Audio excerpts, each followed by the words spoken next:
How we doing, guys? Your host, Donnie Scholzhofer, here back after a long hiatus, away back for a very special episode, number 10 of the Sickle Slapshot, or election night special here as we get back into the new SCKL season here, and it is election night. You know what that means.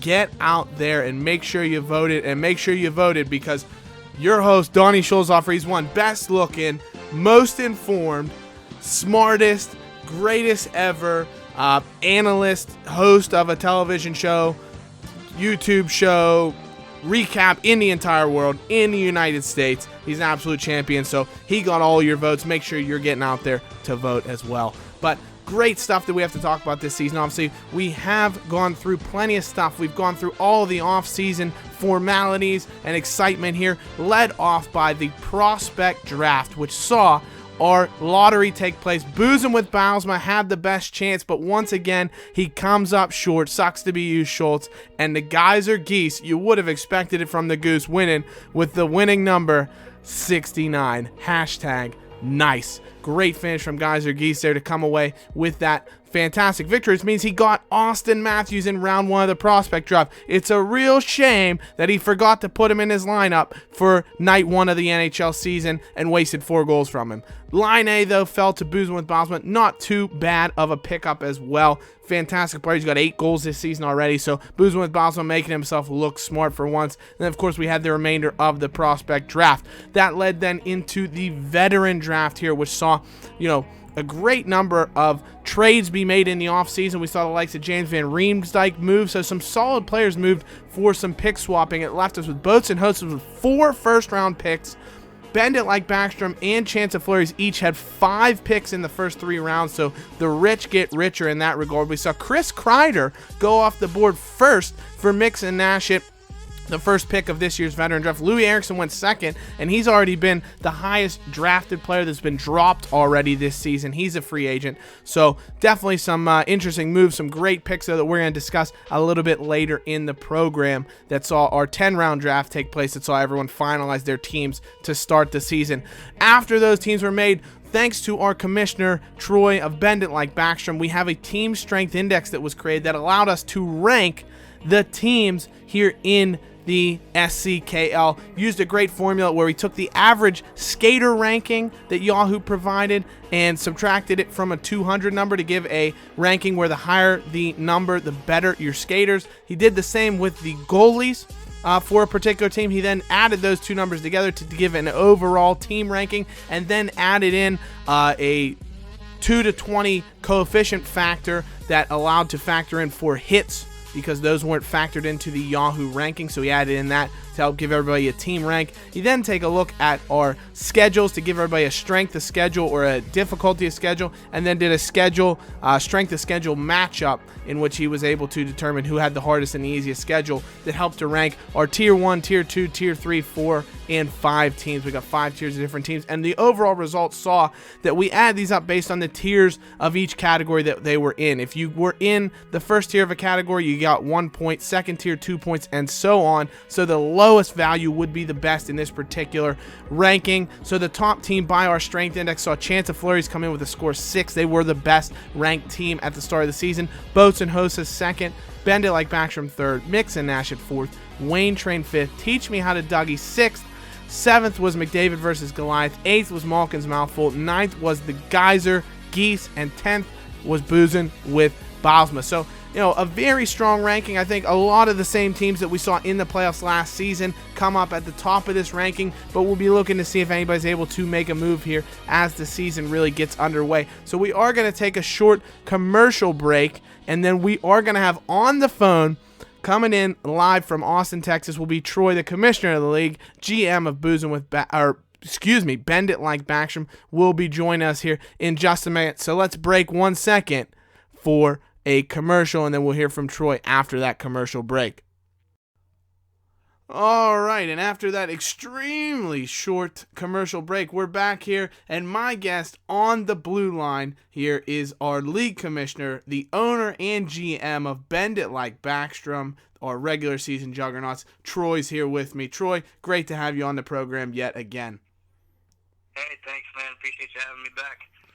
So it's been a long time since we've spoken, a long time since anybody's heard from me over here. Sorry about that. But we want to have some discussion over what's taken place since the last time we met. Of course, we've gone through the entire offseason here in the SCKL prospect draft, keepers, veteran draft, start of the season even's taken place. So a lot of stuff has gone on. Obviously, the first thing we're going to lead in with is we've had the prospect draft, so that was a lot of fun. We saw that Boozin' with Baalsma failed to win it yet again. Geyser Geese came away with the winning number of 69. What else would you expect from the Goose? Nice. But he, of course, picked the likely suspect, Austin Matthews, although you might argue that Patrick Line, who fell to Boozin' with Baalsma, not a bad choice to fall to him as well. So that was fantastic. And then we had the veteran draft, Before we got into the veteran draft, though, everybody had to drop some players, tighten up their roster before we're able to see who was going to be selected in the veteran draft. So, Troy, first thing we had for you, going into that draft, who do you think was the, really the biggest drop that somebody wasn't able to keep on their team, as well as once we got into the draft, who were some of the biggest steals that you were able to see? Yeah, so the number one guy that I had on my list, at least, was Rasmus Ristolainen, the defenseman. I think Wayne Train is the one who dropped him. Wrong. That would be your host who actually had to drop him and was very unhappy about it. Oh, okay. Well, thanks for the correction there. That must have been a tough one. Then he put up 40 or so points last season. He's on, I think, a 55-point pace this season. I really like his potential. I think it's sky high. I think he's got the stuff to be maybe a top 10 defenseman in the NHL someday. And then I even had talked to another GM before the draft who specifically brought up Ristolainen's name, and was also very surprised he wasn't kept. So he was number one on my list, and I was really hoping he would have fallen down to me. I think I had the 8th pick or so, but he got taken a couple of picks before that by both Hosas, so I guess that was just a pipe dream. Yeah, hits and shots. He really has it all, and I'll tell you the exact same thing. I actually was picking 6th, and that's why I was forced to take Brent Seabrook 6th instead of Ristolainen, because he went one pick before myself as well. So believe me, we're on the same wavelength as far as that's concerned. Yeah. So I guess to move on to a couple more steals of the draft. Like I said, I mentioned Ristolainen. Boatson Host has got him 5th. Cam Talbot, I got in the 2nd round. I think 13th overall. Right now, he's 8-3-1 with the Oilers. Got a nice 235 goals against average. He's been a big reason that I think the Oilers have looked much better than anybody's anticipated this season.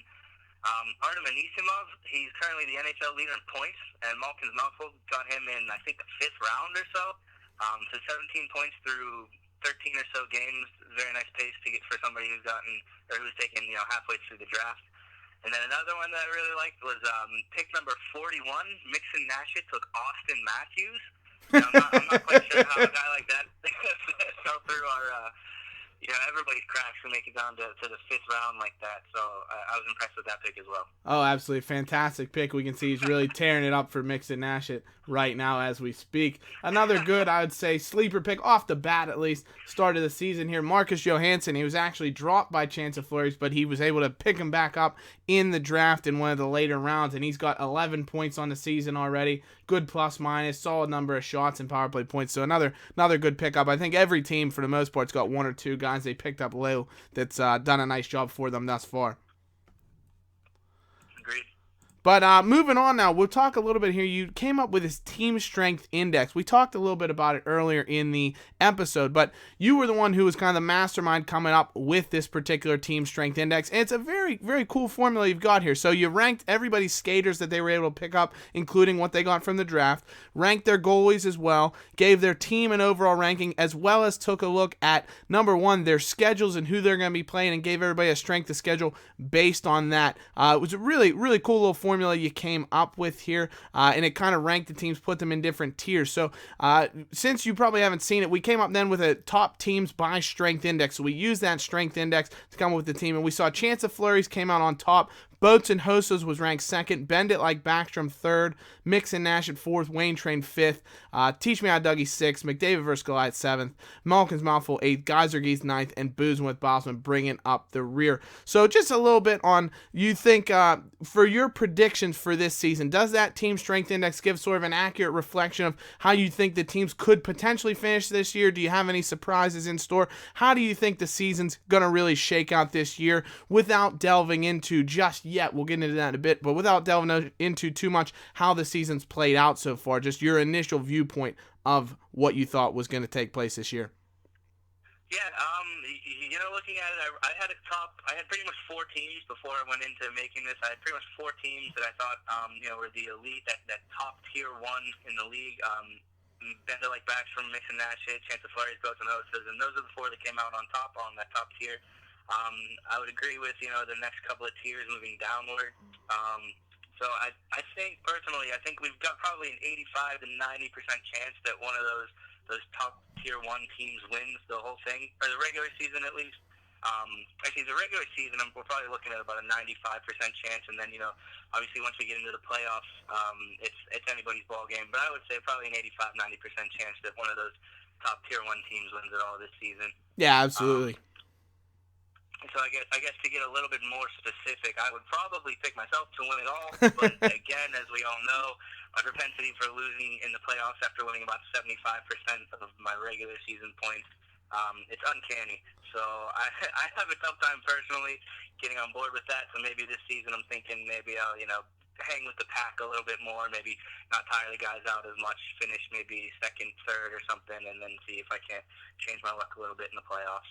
Oh, absolutely. And, we'll talk about that a little bit more. You usually have a Washington Capitals vibe going on every season, but this year, without getting too much into how things have started off, you got more of a Penguin Stanley Cup year vibe going on to you. You might need to fire the coach, if you know what I'm saying. So leading into that, we'll talk a little bit about the NHL season as a whole, in real life. Any surprises for you in the NHL season thus far that obviously will then play into the SCKL universe as well?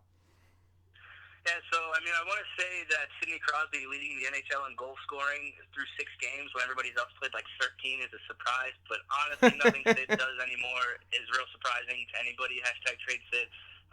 David Pastrnak and Patrick Laine both have 8 goals already, so they're both kind of maybe making Schultz looks like he knows what he's doing. Yeah, I think that's vindicated that number 1 overall pick from Schultz from last year that he was so ridiculed for. It might be vindicating him a bit this season. Yep, a couple of young guys there leading goal-scoring way. As I mentioned earlier, Anisimov leading the NHL in points. That could always be a product of the situation he's playing in. He's usually playing with Kane, Taves once in a while, I think. But recently he's been on a line with, I think, Hossa and Panarin, and they're still scoring. So maybe there's something, maybe there's more to Anisimov than we've ever seen before. I would say Montreal overall being 10-1-1. It was surprising to me. Everybody kind of expects them to be in the top 5 or so in goals against average with Price back. But they're 4th in goal scoring right now, and that was surprising to me because besides, Pacioretty, there's nobody I really, really look at on that team and say, hey, that guy's going to score a ton of goals. Clearly this team's going to be, a top 5 team in goal scoring. Yeah, especially when Pacioretty's only got 2 goals so far this season. Right, yeah. And then my last one, I think, would be Edmonton at 9-3-1. They're tied for first place in the West. They got the number 1 road PK, number 1 road power play. I don't think anybody really expected Edmonton to be all the way up where they are. Of course, it's a long season, and they could still crash out, but they've been doing some impressive stuff. Oh, absolutely. I think if Connor McDavid's able to stay healthy for a full season, they've definitely got some pieces to at least make things interesting. There's no telling if they'll be able to hold that up for a whole year, but they've got some pieces to at least shake some fear into a few teams. There's no doubt about that. Now, moving on, obviously, into the realm of the SCKL, of course. We'll take a look now after talking about the NHL that then leads into how things play out here in the SCKL. So we got into week 1 here. We started off, and things kind of shook out as we might have expected. Chance of Flurries was able to knock down rival Boozing with Bosma in spite of a fantastic week for them. We'll have to give them certainly some credit. Bend It Like Backstrom, yourself held off reigning champion Mix and Nash in the season opener. Boats and Hostas and McDavid vs. Goliath to a 3-3 stalemate, which is absurd. Teach Me How to Doggy beat the Goose himself, and Malkin's Mouthful rebounding from a tough season last year with an early win over our finalist Wayne Train from last year. But week 2 was where we really saw a surprise. Bend it like Backstrom yourself with, I think, your first ever shutout loss, arguably the biggest loss I think you've ever suffered at the hands of your host, 8-0. Chance of Flurries coming away with a fantastic win. Wayne Train with a big win. Mix and Nash it and Malkin's Mouthful. Everybody putting up 8 wins that week. It was pretty crazy. And then week 3, a tough week again for yourself against Teach Me How to Dougie with a draw there.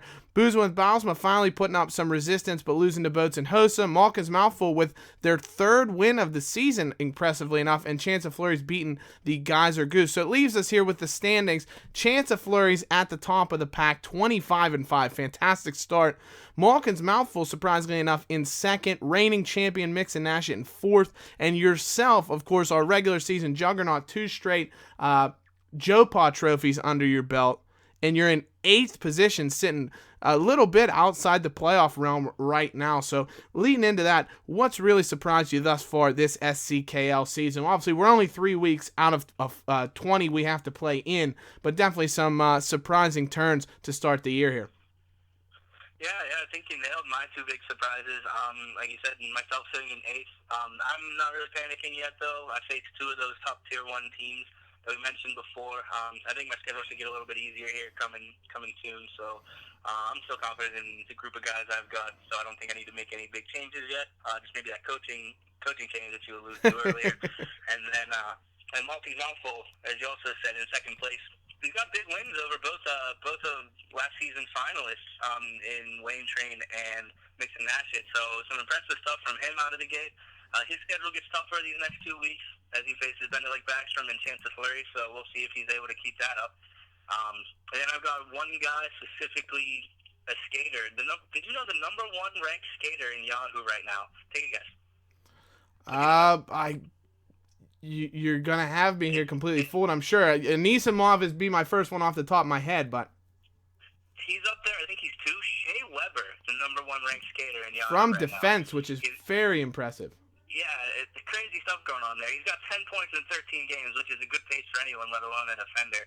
He's plus 15 already. He's got 30 hits, 30 shots on goal, so that's some surprising stuff there. I guess he really wanted to get off to a good start in his new home in Montreal, and he's doing it so far. Yeah, that move to Montreal has really been fantastic for us. Going back to the Malkin's Mouthful surprise, he was, I believe it was 8th in your strength index. Really the one thing we're going to have to look out for this year is he's got some really solid skaters, good top-end talent that left him in a mid-tier. The depth is somewhere that if his depth can keep it up, he could be very, very solid. But the one thing is his goaltending right now. He's got Martin Jones in there, who we know should have a great season for San Jose, but he's got Kari Latinen, who's struggling to retain any kind of, he's got 1 win, and then Andre Vasilevsky, who, for all the talent that he has, he's relegated to backup status in Tampa Bay. So the question is, will his goaltending be able to sustain him over the course of a season? Kind of remains to be seen. So we'll see if he can keep it up. There's no doubt about that.